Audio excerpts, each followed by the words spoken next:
Meditation is one of those things that not just benefits you but also the people around you, and as an extension the people around those people as well. And I think that's a good enough reason for you to start.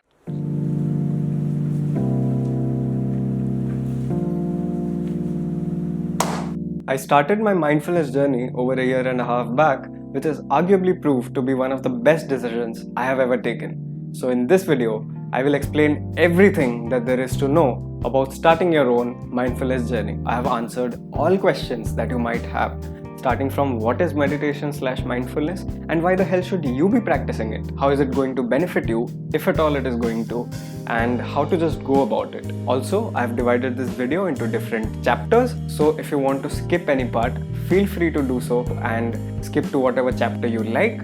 However, I would want you to watch this video in its entirety. So let's begin. But before that, here is a very quick 2 minutes meditation. Make sure you're sitting comfortably, preferably on a chair with your hands on your lap, or you can simply lie down on your back in your bed. Don't close your eyes yet. We will begin by taking some nice big deep breaths. Breathing in through the nose and out through your mouth. Make sure you breathe loud and clear so that if someone was present around you, they would be able to hear you breathe.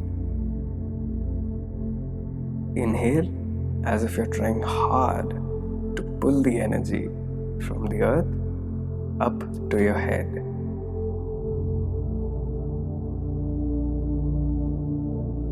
With the next out breath, just gently close your eyes.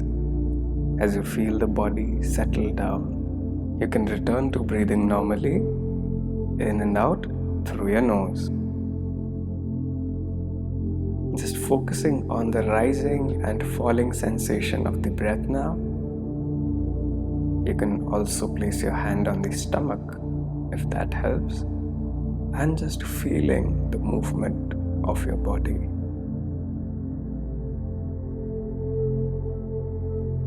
Not restricting any thoughts that might arise in your head, and just letting them pass one after the other. Being an observer, as if you're watching birds flying across the sky. Not indulging in any thoughts, just taking the back seat and observing.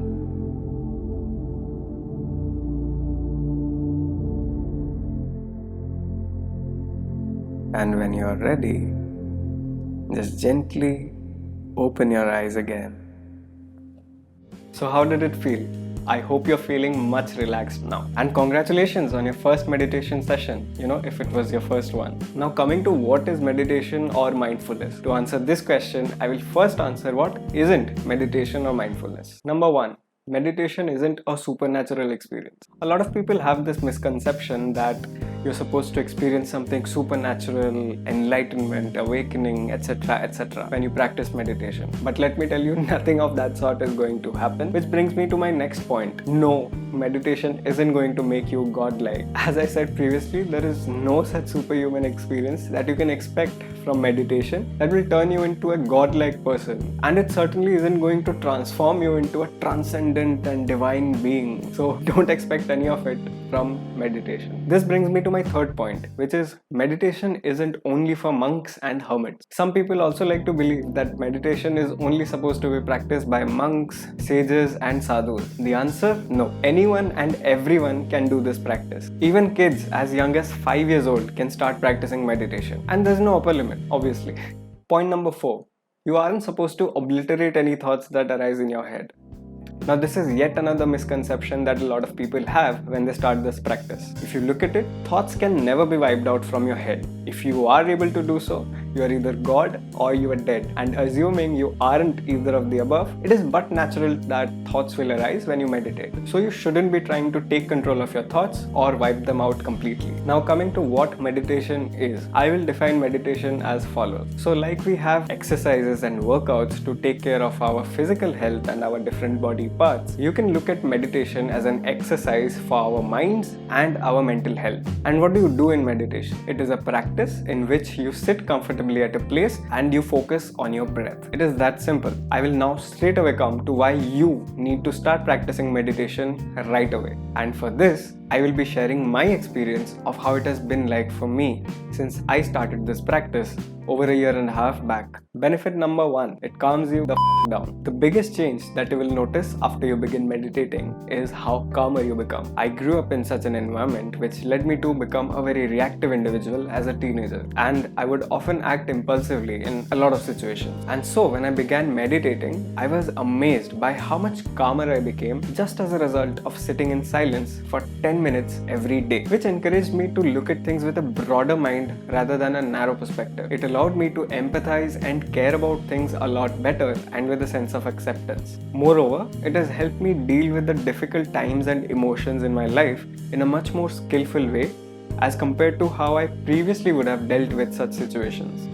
Benefit number 2, it reduces stress and anxiety. Now this is an obvious one, isn't it? The levels of stress that everyone is accustomed to handling these days is unreal. Be it your school, university, work, friends, family, relationships, there's so many things happening in our lives which our bodies react to by what we know as stress. We often feel pressured that we aren't on top of things or we aren't in control of the things that matter. But wanting things to be different than what they are is the core reason of stress. And meditation helps by making you understand that look, there's only so many things that you can control in your life, and that gives way to acceptance. This helps alleviate stress and anxiety. A little over 2 years back, I suddenly started experiencing acute tension headaches, and such episodes would happen out of nowhere. I would be chilling at home, I would be in my college or with my friends, hanging out with them. The stabbing pain that I would feel in my temples would just leave me so weak that I would simply collapse. In fact, it was so unbearable, so severe that I actually had to get a CT scan done.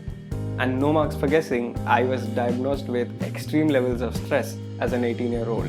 But with consistent practice of meditation combined with a heavy dosage of prescription drugs, I was able to come out of it a lot earlier than my course of medicines lasted. And so I have stuck with meditation ever since. Benefit number 3, it forces you to think before you act or speak. So you've been meditating for a couple of days now and you have gotten the hang of observing your thoughts. Now some thoughts can be constructive while others might not be so. And our common sense tells us that it isn't a great idea to act on or to speak the thoughts out that aren't constructive. And the practice of mindfulness forces you to be careful and consider the various outcomes of acting on a certain thought. And it also makes you think if the idea is worth expressing in the first place. This brings me to the 4th benefit of meditation, which is it makes you self-aware. What do I mean by self-aware? Observing your thoughts from a third person's perspective helps you identify your core behavioral patterns, and it pushes you to react appropriately in certain situations. Let me explain. Let's say you're the type of person who gets really angry when you haven't eaten in some time. So you become angry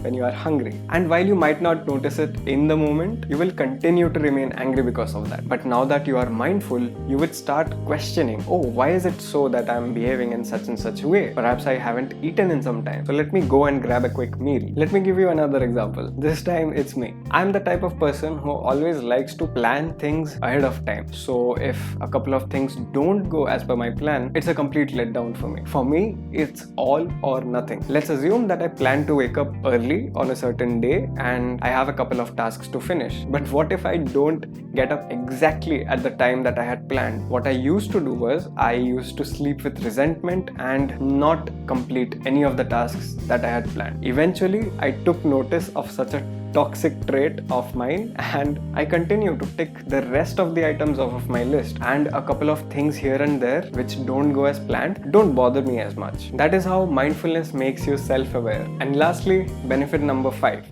it does not only benefit you. Yes, you heard it right. Meditation is one of those things that not just benefits you, but also the people around you, and as an extension, the people around those people as well. It's simple logic. Meditation shapes you into an empathetic and a compassionate person, and as a result, also affects the lives of people around you. And I think that's a good enough reason for you to start. Now, if I have managed to convince you to start meditating, how do you actually go about it? Well, there are two ways for you to start. The first is to find a quiet space and sit in silence for how much ever time you may like. The second way is actually how I got started, and I would definitely recommend it to every beginner out there: guided meditation. There are plenty of free resources and guides in YouTube for you to follow. Just play whatever guided meditation you like and follow along. But if you can afford it and you want to get a really nice experience out of your meditation, I would recommend my number one app, which is a must-have on every smartphone: Headspace. I have been using Headspace since the beginning of my journey, and it is one of the